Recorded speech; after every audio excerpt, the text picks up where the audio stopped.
Saudara-saudari terkasih, harta rohani yang pantas kita refleksikan seputar wafat dan pemakaman Paus Fransiskus adalah khotbah Kardinal Giovanni Battista Re, Dekan Collegium Kardinal, yang sangat dalam, lugas, tegas di hadapan banyak pemimpin negara dan pemerintahan dan ratusan ribu umat yang hadir di pemakaman Paus Fransiskus pada hari Sabtu 26 April 2025.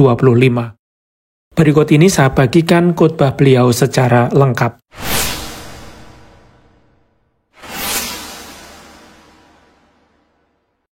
Di lapangan Santo Petrus yang megah ini, tempat di mana Paus Fransiskus begitu sering merayakan Ekaristi dan memimpin pertemuan besar selama 12 tahun terakhir, kita berkumpul dengan hati yang sedih dalam doa di sekeliling jasad beliau. Namun kita dikuatkan oleh kepastian iman yang meyakinkan kita bahwa kehidupan manusia tidak berakhir di kuburan, melainkan berlanjut di rumah Bapa dalam kehidupan bahagia yang tiada akhirnya. Atas nama Collegium Kardinal, dengan hangat saya mengucapkan terima kasih atas kehadiran Anda semua. Dengan rasa haru yang mendalam, saya sampaikan salam hormat dan terima kasih kepada para kepala negara, kepala pemerintahan, dan delegasi resmi yang datang dari berbagai negara untuk mengungkapkan kasih sayang, penghargaan, dan rasa hormat mereka kepada Bapa Suci kita yang telah wafat. Ungkapan kasih yang kita saksikan dalam beberapa hari terakhir sejak beliau berpulang ke keabadian menunjukkan betapa dalamnya pontifikat Paus Fransiskus menyentuh pikiran dan hati banyak orang. Kehadiran terakhir tentang beliau yang akan selalu terpatri dalam ingatan kita adalah saat Minggu Paskah lalu, ketika Paus Fransiskus meskipun dalam kondisi kesehatan yang serius, tetap ingin memberikan berkat dari balkon Basilika Santo Petrus. Setelah itu, beliau turun ke lapangan ini untuk menyapa kerumunan besar yang hadir dalam Misa Paskah dengan mengendarai mobil Paus yang terbuka. Dengan doa-doa kita, kini kita menyerahkan jiwa Bapa Suci kita tercinta kepada Allah, agar Ia mengaruniakan kebahagiaan abadi dalam terang dan kemuliaan kasih-Nya yang tak terhingga. Meskipun di akhir hidupnya tubuh beliau lemah dan penuh penderitaan, Paus Fransiskus tetap memilih jalan pengorbanan diri ini hingga hari terakhir hidupnya di dunia. Ia mengikuti jejak Tuhannya, gembala yang baik, yang mencintai domba-dombanya sampai memberikan hidupnya bagi mereka. Ia melakukannya dengan kekuatan dan ketenangan, dekat dengan umat Allah, mengingat kata-kata Yesus yang dikutip Rasul Paulus, adalah lebih berbahagia memberi daripada menerima. Ketika Kardinal Bergoglio terpilih dalam konklav pada tanggal 13 Maret 2013 untuk menggantikan Paus Benediktus ke-16, beliau sudah memiliki pengalaman panjang dalam kehidupan religius di Serikat Yesus dan yang lebih penting diperkaya oleh 21 tahun pelayanan pastoral di Keuskupan Agung Buenos Aires.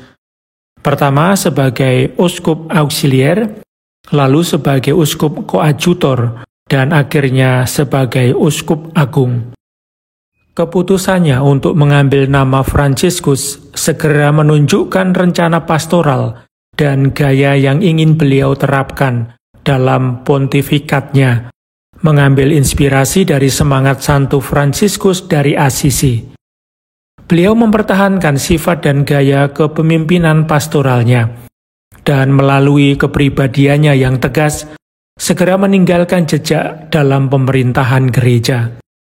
Ia membangun kontak langsung dengan individu dan bangsa-bangsa, ingin dekat dengan semua orang, dengan perhatian khusus kepada mereka yang mengalami kesulitan, memberikan dirinya tanpa batas, terutama kepada mereka yang terpinggirkan dan yang paling kecil di antara kita.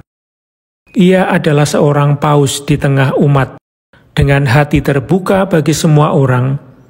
Ia juga seorang paus yang peka terhadap tanda-tanda zaman dan gerakan Roh Kudus di dalam gereja. Dengan kosakata dan bahasa khasnya, penuh dengan gambaran dan metafora, ia selalu berusaha menerangi masalah-masalah zaman kita dengan kebijaksanaan Injil. Ia memberikan jawaban yang dituntun oleh terang iman dan mendorong kita untuk hidup sebagai orang Kristen di tengah tantangan dan kontradiksi zaman yang ia gambarkan sebagai perubahan zaman. Paus Fransiskus menunjukkan kehangatan manusia yang luar biasa dan kepekaan mendalam terhadap tantangan dunia saat ini. Ia berbagi kegelisahan, penderitaan, dan harapan di era globalisasi ini, meneguhkan dan menghibur kita dengan pesan yang mampu menyentuh hati secara langsung dan spontan. Karismanya dalam menyambut dan mendengarkan, disertai dengan sikap yang sesuai dengan kepekaan masa kini, menyentuh hati, dan berusaha membangkitkan kembali kepekaan moral dan spiritual. Evangelisasi menjadi prinsip panduan dalam pontifikatnya. Dengan visi misioner yang jelas, ia menyebarkan sukacita Injil, yang juga menjadi judul seruan apostolik pertamanya, Evangelii Gaudium. Sukacita ini memenuhi hati semua orang yang mempercayakan diri kepada Allah dengan kepercayaan dan harapan. Benang merah misinya juga adalah keyakinan bahwa gereja adalah rumah bagi semua orang, rumah dengan pintu yang selalu terbuka. Ia sering menggunakan gambaran gereja sebagai rumah sakit lapangan. Setelah pertempuran, di mana banyak orang terluka, gereja yang peduli terhadap luka-luka dan kecemasan besar dunia modern.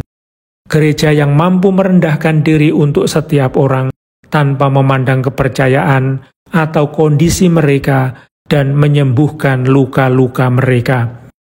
Tindakan dan seruannya untuk para pengungsi dan orang-orang terlantar tak terhitung jumlahnya. Perhatiannya terhadap kaum miskin tidak pernah berkurang. Sangatlah berarti bahwa perjalanan pertama Paus Fransiskus adalah ke Lampedusa, pulau yang menjadi simbol tragedi migrasi, di mana ribuan orang tenggelam di laut. Demikian pula kunjungannya ke Lesbos bersama Patriark Ekumenis dan Uskup Agung Athena, serta perayaan misa di perbatasan antara Meksiko dan Amerika Serikat. Dari 47 perjalanan apostolik yang berat, kunjungannya ke Irak tahun 2021 akan tetap dikenang, menantang segala resiko. Perjalanan apostolik yang sulit ini menjadi balsem bagi luka terbuka rakyat Irak yang sangat menderita akibat tindakan kejam ISIS. Ini juga merupakan perjalanan penting untuk dialog antar agama, yang merupakan dimensi penting lainnya dari pelayanannya. Dengan perjalanan apostolik tahun 2024 ke 4 negara Asia Oseania, Paus mencapai pinggiran terjauh dunia. Paus Fransiskus selalu menempatkan Injil kerahiman di pusat pelayanannya. Berkali-kali menekankan bahwa Allah tidak pernah lelah mengampuni kita. Ia selalu mengampuni apapun keadaan orang yang meminta ampun dan kembali ke jalan yang benar. Ia menyerukan jubileum luar biasa kerahiman untuk menegaskan bahwa kerahiman adalah jantung Injil. Kerahiman dan sukacita Injil adalah dua kata kunci pontifikat Paus Fransiskus. Sebagai tandingan dari apa yang disebut budaya buang, ia menyerukan budaya perjumpaan dan solidaritas. Tema persaudaraan menjiwai seluruh pontifikatnya dengan nada yang kuat. Dalam ensiklik Fratelli Tutti, ia ingin menghidupkan kembali aspirasi global menuju persaudaraan, karena kita semua adalah anak dari Bapa yang sama di surga. Ia sering mengingatkan dengan tegas bahwa kita semua adalah satu keluarga manusia. Pada tahun 2019, selama perjalanannya ke Uni Emirat Arab, Paus Fransiskus menandatangani dokumen tentang persaudaraan manusia untuk perdamaian dunia dan hidup bersama, mengingatkan akan kebapaan Allah yang kita miliki bersama. Kepada semua pria dan wanita di dunia, dalam ensiklik Laudato Si, ia mengingatkan tanggung jawab bersama kita terhadap rumah kita bersama, dengan berkata, tak seorang pun diselamatkan sendirian. Menghadapi perang yang berkecamuk dalam beberapa tahun terakhir ini, dengan kengerian tak berperi kemanusiaan, dengan kematian dan kehancuran yang tak terhitung, Paus Fransiskus terus-menerus menyerukan suaranya, memohon perdamaian, dan menyerukan nalar serta negosiasi jujur untuk mencari solusi. Perang, katanya, menyebabkan kematian manusia dan penghancuran rumah sakit, dan sekolah. Perang selalu membuat dunia lebih buruk dari sebelumnya. Perang selalu merupakan kekalahan yang menyakitkan dan tragis bagi semua orang. Bangunlah jembatan, bukan tembok, adalah seruan yang ia ulangi berkali-kali, dan pelayanannya sebagai penerus Rasul Petrus terkait dengan pelayanan kemanusiaan dalam segala dimensinya. Bersatu secara rohani dengan seluruh umat Kristiani, kita hadir di sini dalam jumlah besar untuk mendoakan Paus Fransiskus agar Allah menyambutnya dalam kasih-Nya yang tak terbatas. Paus Fransiskus biasa menutup pidato dan pertemuannya dengan berkata, "Jangan lupa untuk berdoa bagi saya." Paus Fransiskus yang terkasih, sekarang kami memohon kepadamu, doakanlah kami, berkatilah gereja, berkatilah Roma, dan berkatilah seluruh dunia dari surga. Sebagaimana Engkau memberkati kami dari balkon Basilika ini pada minggu lalu dalam pelukan terakhir-Mu kepada seluruh umat Allah, dan juga peluklah umat manusia yang mencari kebenaran dengan hati tulus dan menjunjung tinggi obor harapan.